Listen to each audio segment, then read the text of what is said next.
Esta mañana también conversamos con el ministro de la Niñez, Walter Gutiérrez, para justamente poder conocer los trabajos que se hacen no solamente en el marco de este caso que conocemos ahora, el asesinato de Montserrat, allí en la ciudad, en la zona de Cazapá, mejor dicho, sino también de manera general. Y nos decía el ministro Walter Gutiérrez que hay un trabajo interinstitucional entre diversas instituciones, valga la redundancia, por ejemplo el Ministerio de la Niñez, también la policía, el Poder Judicial, pero sin embargo, en este caso específico de esta niña que fue asesinada y que habría sido abusada también en el año 2022, no hubo un seguimiento como se tenía que haber hecho desde lo que ocurrió en aquel entonces hasta la condena a este hombre que cometió este hecho y su posterior salida nuevamente de la penitenciaría. En este caso no hubo un seguimiento como tal a la familia, un acompañamiento hacia la menor que en ese entonces tenía apenas 8 años cuando fue víctima de ese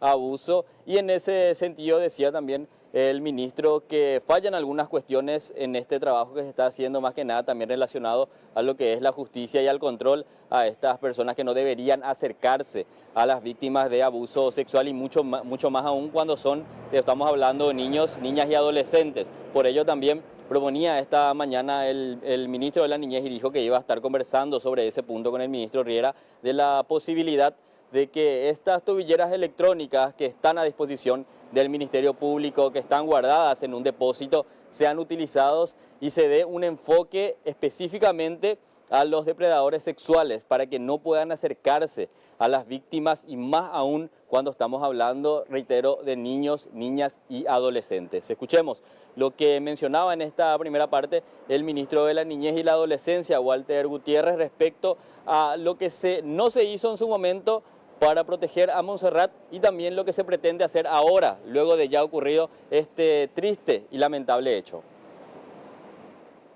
A nosotros no nos reportaron, no nos avisaron. Fue un caso del año 2022, el primer caso ya no fue dentro de nuestra administración, no tenemos reporte de que se haya hecho ningún seguimiento. Ahora cuando tomamos conocimiento, anoche, creo que cuando la mayoría de ustedes también tomó conocimiento, sí empezamos a investigar, dimos cuenta que había un caso previo, un caso preexistente que aparentemente está fuertemente vinculado. Necesito saber si es que esa amenaza que están arguyendo fue comunicada también, a quién fue comunicada, porque si hubo una amenaza, se comunicó la amenaza y se otorgó la libertad condicional, me pregunto qué es lo que está pasando, ¿verdad? Porque no está bien. Por eso digo, no se pueden otorgar nomás medidas.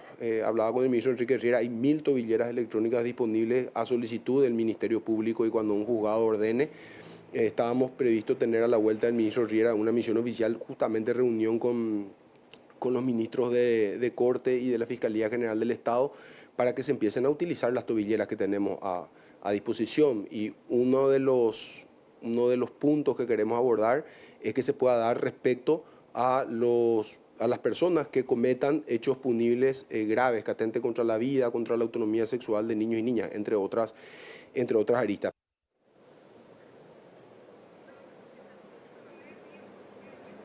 En ese sentido también nos decía el ministro que hay que hacer un análisis de la totalidad de lo que respecta al Código Penal también en base a lo que dispone la Constitución Nacional.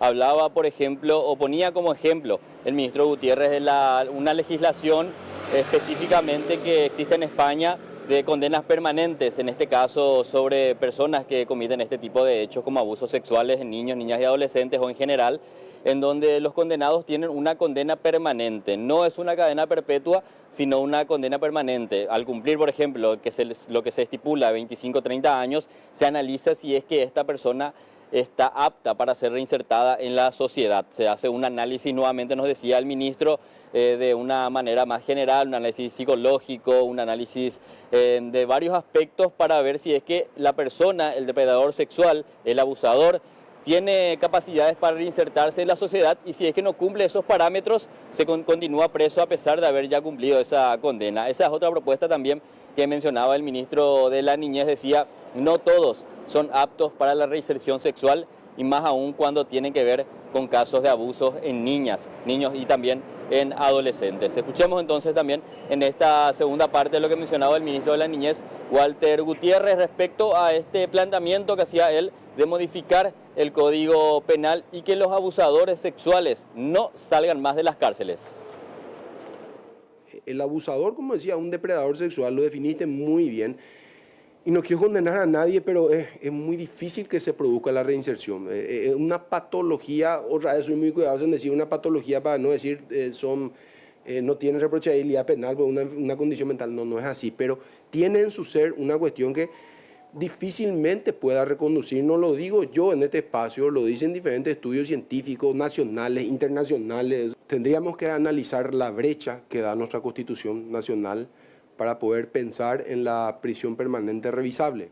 Analicemos entre todos los poderes del Estado, el legislativo, el ejecutivo, el judicial, los juristas, notables juristas que tenemos en nuestra legislación. Eso no es cadena perpetua, ¿verdad? Está en el sistema español, que tiene una similitud en ese sentido con nuestra Constitución de la República. Creería que no, eso no implicaría un ajuste de nuestro texto constitucional, pero evidentemente el objeto de las penas es la reinserción social. Pero también nuestras leyes salvaguardan a la protección de la sociedad frente a este tipo de individuos. Tiene que dar ciertas condiciones. Claro, la revisión, en este caso de una prisión permanente que pueda ser revisada, doy un ejemplo, se lo condena a 25 o 30 años con prisión permanente revisable, ¿verdad?